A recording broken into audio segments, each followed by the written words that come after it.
Good morning, everyone, and welcome to the shop. And today I'm very excited because we are finally going to put it in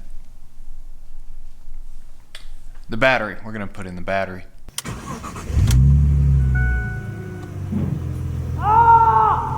This is the new hybrid battery for my 2000 Honda Insight, the first hybrid ever sold in the US, beating the Prius to market by a couple of months. This used to be a nickel metal hydrate battery, much like this one over here. It was full of these sticks, which I have stored incorrectly. Don't do what I'm doing here. Most of these are completely dead, though, so it's not actually that hazardous. But these are nickel metal hydrate, very old technology, and fairly primitive battery management in the Honda Insight itself. So this is an LIBCM from lenssite.org. I need to tape that in place, or zip tie it, I suppose. This is a kit that converts the original nickel metal hydrate pack to lithium using pretty much OEM components, at least where the battery cells themselves are concerned. They are lifted out of a 2020 Honda Insight. I paid roughly $1,200 for the kit and another $1,200 for the battery itself. Pricey, yes, but it's keeping a piece of history on the road, so I'm okay with it, and also I love this car. This kit was developed by a member of the Honda Insight Central Forums, Mutter, who is an incredibly talented electrical engineer, I think is his day job, or just engineering consultancy in general, and he made this as sort of a passion project and is selling it for way too little, frankly, for the amount of work that's gone into this. This is in beta, though. This is an open beta, so I bought it knowing that it is technically unfinished. There are a couple things I did off camera to get the pack into the finished state. What held me up was waiting for a new temperature sensor harness. This harness on the factory pack, these temperature sensors are heat shrunk onto sticks. I accidentally ruined mine forever ago when I first disassembled my original pack by taking the sticks out the wrong side. Didn't realize I completely nuked my temperature. I think these are thermistors. Fortunately, Mutter actually, he had dibs on this harness that was being sold, and he let me have it instead. And thank you much to the Insight Central user, whose name I sadly don't have in front of me right now.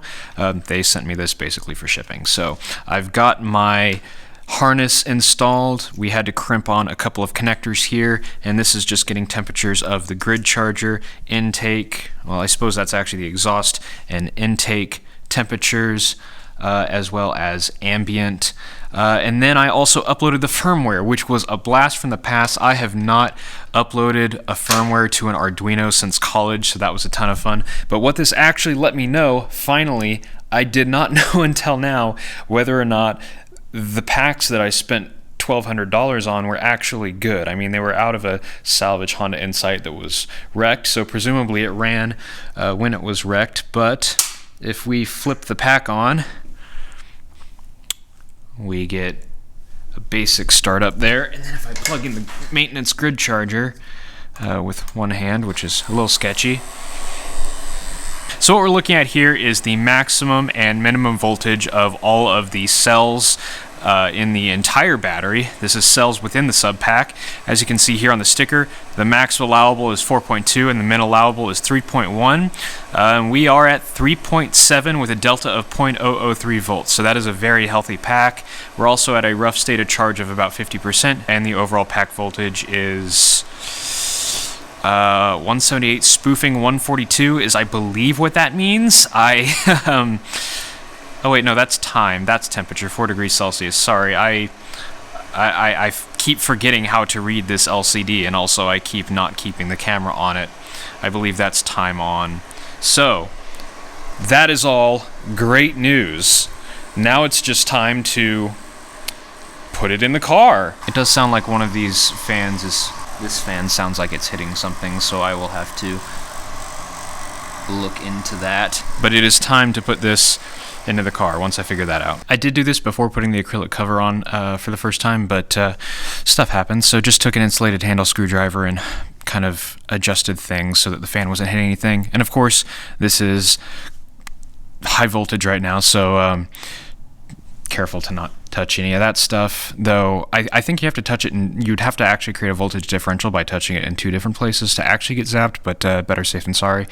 So insulated handle screwdriver, just kind of moved the wires out of the way. The there was a bundle up here that was just barely hitting. If I actually pushed on the acrylic cover a little bit with it running, it would move things just enough to not be in the way. But hey, you know, that happens, and all these others look good. So just going to pop the acrylic cover back in and go prepare the Insight to receive the battery.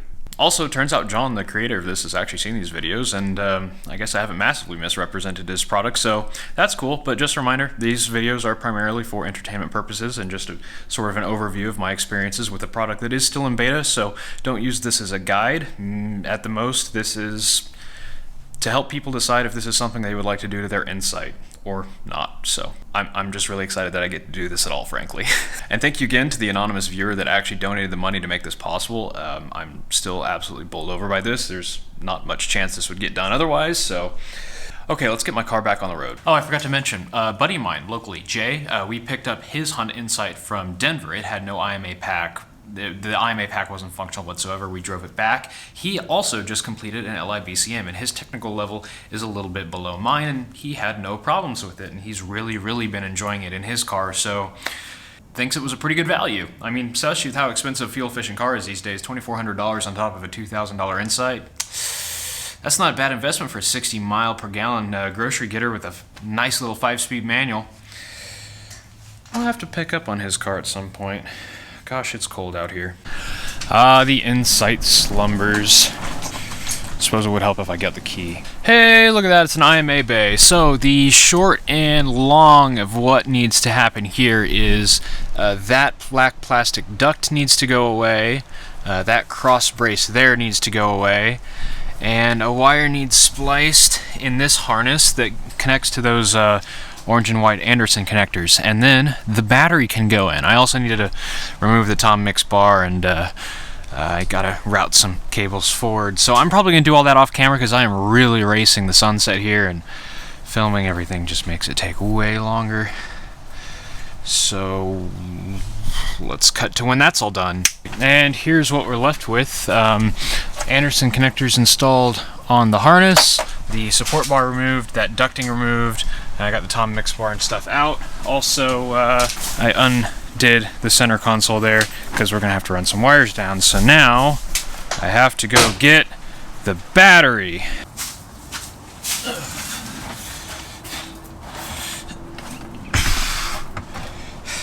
I think this is a little lighter than I remember the nickel metal one being, but still chunky.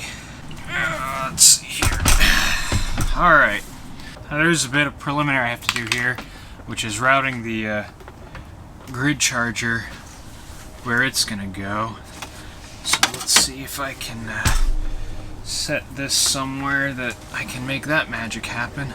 That was another piece of IMA bay prep that I did. Put this grommet here. That's where the grid charging cable needs to come through. So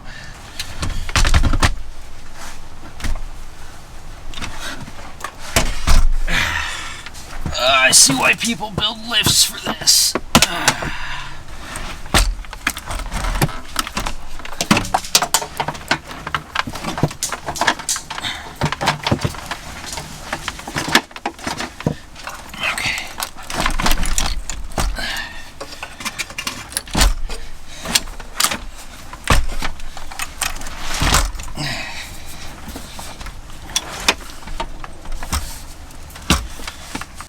Phew, okay, it's in. Now I can start hooking up wires. You can see here our Anderson connectors that go to our Anderson connectors. And there's the temperature sensor going back into here. And then our display and USB cables are going to run through here, down through there, and out the center console. So I'm going to hook this stuff up real quick and get back with you. It's in, it's hooked up. You see the Anderson connectors, the motor control module, or whatever it's called. The wires are ran forward, main power wires, DC power wires, and the screen is there. So I think now we can flip the switch and test this thing. Good start. Good start. Now let's take our key and start it. Okay, now this car hasn't been running quite a while, so I'm sure I've got check engine lights and stuff. We got beeping. One thing interesting car might idle smoother with this, and I'll explain why. Okay, we have turn signal. Okay. SOC 50. It is coming up. So this gauge does not actually currently work. It's just kind of a spoofed static state of charge, I believe. But let's give it a start. See if it starts off the IMA battery. It did not. Rookie mistake. One of the motor control module plugs was not plugged in all the way. Ah, there I hear contactors and stuff. Okay. Oh, yes. Oh, yes. Yes, indeed. That started very fast. What do we got here? Good numbers all around, it looks like. You can see how slow the refresh rate is on the LCD. It's cold out here. Very cold out here. And also very windy. So, I think now the thing to do is I'm going to do a whole bunch of putting bolts back in to reassemble all that. And then we can drive this thing. She done. And if we look under here, we have JL subwoofer and the grid charger. So,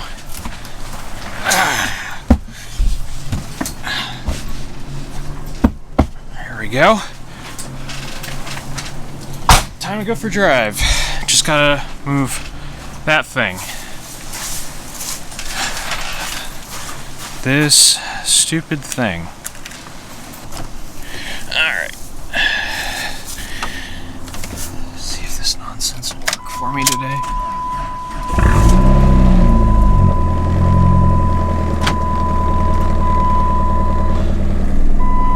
I'm actually shocked.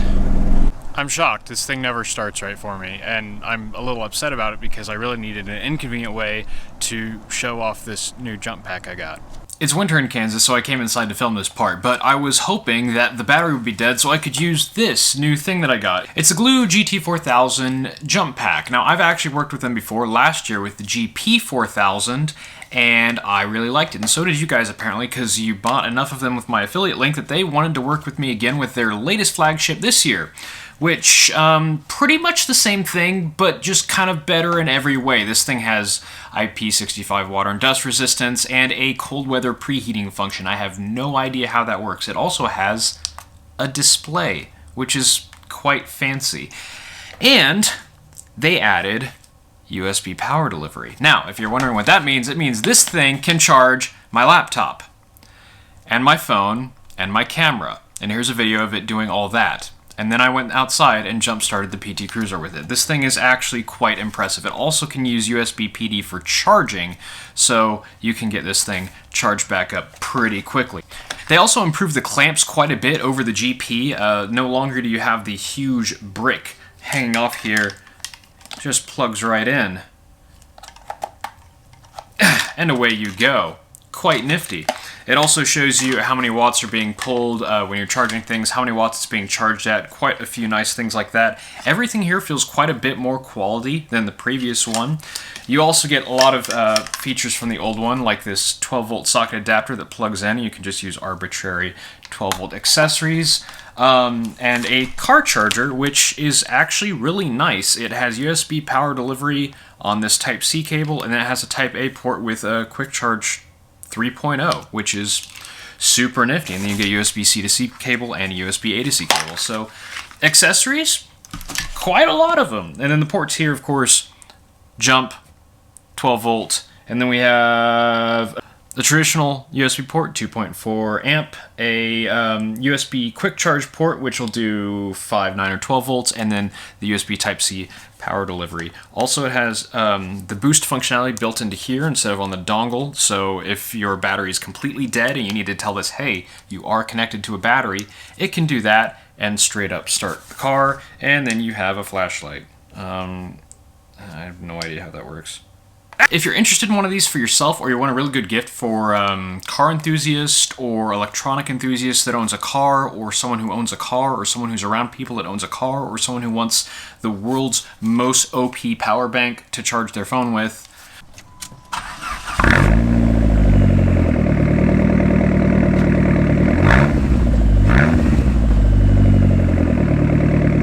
Gooloo is doing a 40% off Christmas deal from December 16th through the 18th on this combination here.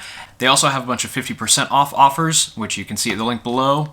And you can get an additional 10% off on top of that using the code right there. So support brands that support the channel and help me pay the bills. Check out the GT4000 and their other stuff with up to 50% discounts through the 18th at the links in the pinned comment and description below.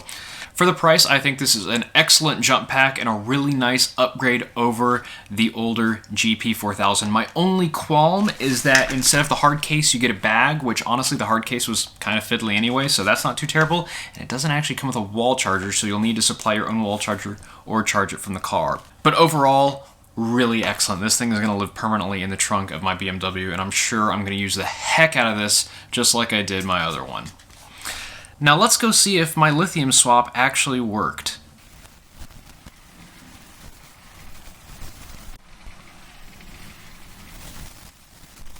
It lives! Oh my gosh. And of course, as soon as I got everything wrapped up, I realized that the airflow pieces of foam, yeah, I forgot to put those back. I will do that when I get this thing in the shop later, because it is too cold out here. Idle feels quite a bit smoother, and that's interesting because this is a 3-cylinder engine, so it's pretty inherently unbalanced, and the car actually uses the IMA motor to pulse in time with the out of balanceness and smooth things out. With a healthy IMA motor, you actually get that smoothing effect that I wasn't getting before. But let's go for a drive. Just taking a casual trip through the front yard, you know, nothing unusual here, just another, what is today, Thursday? Another Thursday at Jake's house. Yeah. I think my neighbors are pretty used to this crap by now. And we're driving the Insight. I did neglect to clear codes, so I do have a check engine light. And this engine is not the healthiest. It's pretty tappy. These kind of have piston slap issues on jug number 2, and of course mine has that. As far as the assist goes, it works. This has the 40% current hack. It's been so long since I drove this, I don't remember what it was like before, but I definitely get the impression this is much faster because I'm not going, oh my gosh, this thing is so slow every time I get on the gas. It drives like a normal car now. The regen is insane though, oh my gosh. The amount of braking that I can do now, I can stop so much quicker without actually using the mechanical brakes. Ooh. Oh yeah, it's got way more power. 2,000 RPM, and it just kind of went in 3rd gear. I don't remember this thing being this much of a noisy rattle trap. I think the BMW may have spoiled me a little bit, but I still do really enjoy driving this car. Honda just kind of gets all the touchy-feely bits right. The steering feels great, the shifter feels great. Good car. Thank you, Honda. Very, very nice. Okay, here we are merging on the highway. I'm in 2nd gear. Okay, that's going the other way.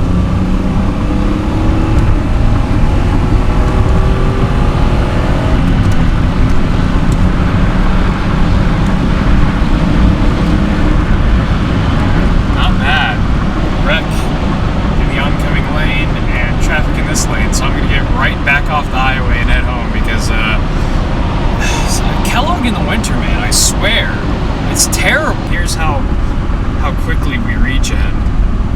That is impressive. Wow, I might get rear-ended doing that. Okay.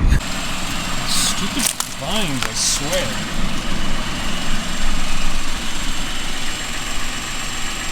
Well, there it is. The Insight is officially lithium swapped. I'll be doing another video soon on the performance enhancements of the lithium with the 40% hack, but right now I just kind of want to get to know it. A couple notes: I forgot to take the cover off of the IMA switch in the IMA bay. You need to do that. And also, it wasn't really super wise of me to go driving around with the check engine light that I should have cleared, because then I can't tell when something does go wrong and it starts throwing a code.